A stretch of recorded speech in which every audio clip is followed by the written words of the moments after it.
Hello, welcome back to my web series on Microsoft Word functions that a lot of people overlook but are actually very useful.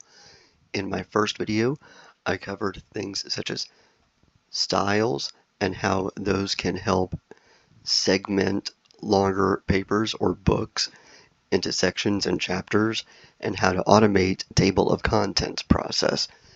In this video, I'm going to cover functions that are more aesthetic in nature and impact a lot how the document will look. To start, I'm going to zoom out a smidge, which can be done if you go to the lower right corner and click on the minus button, and I'm just wanting to be able to basically show the whole page so you can see what I'm doing as we go to the Layout tab. And from here, under Page Setup on the left, starting with Margins, this will offer a drop-down with some pre-chosen margins, or you can click on Custom Margins to choose however you would like. And that will impact the amount of space on each side of the page. The second option, Orientation, flips between Portrait and Landscape. The third one is Size. The most common in America are 8.5 by 11, which is letter, and 8.5 by 14, which is legal. Fortunately, a lot of courts are starting to reject 8.5 by 14, and more are requiring 8.5 by 11. It's really the estate industry that is kind of the progress on the full conversion, and the columns we will come back to later. Let's go ahead and get back into 100% here. And one of the first things I'm wanting to show you now that we're back to full is how to access your header and footer, which is the top and bottom spaces of pages. The easiest way to do it is you can just double click right in the space, and similarly you can double click out whenever you would like. The proper way to do it, however, is to go to Insert, and then under Header, Footer, and Page Number, you can manually access whichever of those you'd like. And the drop-down list will even give you some options from which to choose if you would like. All we're going to do is I'm going to cut the article title with Control and X, double click into the header. In the header, I'm now going to hit Control V to paste my article title, and I am going to go back to the line and I'm going to hit Control E to center it. And something I would like to do is, typically by default, the header will be the same on every page unless you click up here, Different First Page. You can set it so that the article title will only appear on the second page or going forward, or so that it is only on the first page, however you would like. The footer is most commonly used for page numbers, and the easiest way to do that is if you just go to Insert and straight to Page Number, it'll give you a list where you can select bottom of page, and you can even go as specific as page blank of blank. And even if you set it on the far right side, you can still go back to the Home tab and choose center or left, however you would like. And since it is separate, you can also make it all bold, no bold, italics, whatever your preferences are. You can even make it a different color if you'd like. Going to our first paragraph, just to show some more aesthetics, if we go to paragraph itself, that will open a page that allows you to choose under indentation, special.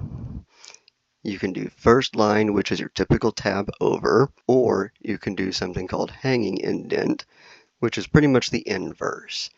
The first sentence stays to the left, and it's the sentences after that are flushed off to the right. Going back to the article title, under the Home tab, and I'm just doing the title because the words are bigger and it's easier to see, you can choose subscript or superscript, usually common for footers or math writing. Another aesthetic option, if we go to Insert, drop cap is the term for having the very first letter be extremely large. And drop cap under text will give you the option to do it in the margin or in the body of the paragraph. Now we are going to insert images. And the image I'm going to pull from is from an Excel spreadsheet that I have saved to the same folder as my Word document. Over Image, when we come back to Home, Paste will give us some options, which we can keep source formatting, where basically it just pastes the table into Word. And from here we can do things such as edit it if we would like. However, if you used any math functions, those don't carry over, so you will have to manually update any other changes throughout. How I usually paste, because of jobs that I've had in the past, is I paste things as pictures so that way no one can get in there and edit my tables. For source, we can right click and click on link, or we can hit Control K, and that will pull up the folder that we are currently working in.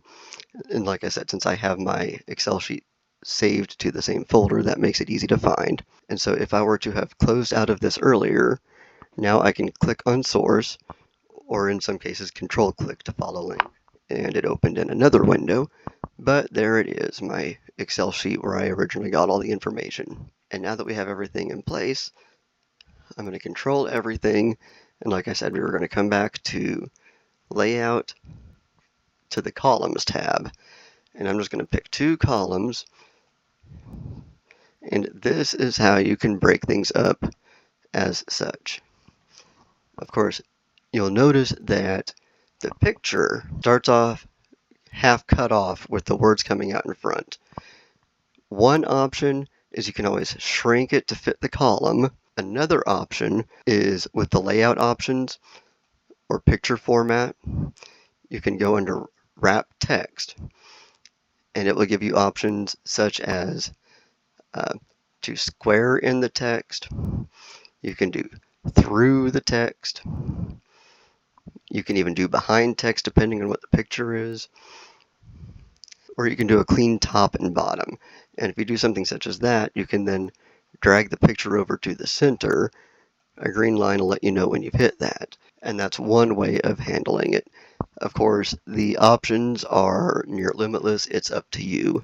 While we are here, let's cover some of the breaks, also under layout, and column break specifically, because we're doing columns.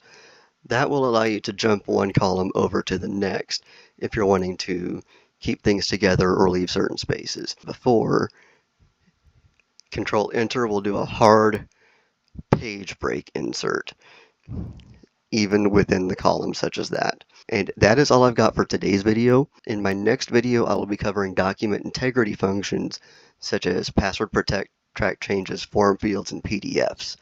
If you have any questions, please pop them in the comments below, and I will put together a 4th video answering the questions of anything that has not been covered in these current videos. As always, best blessings.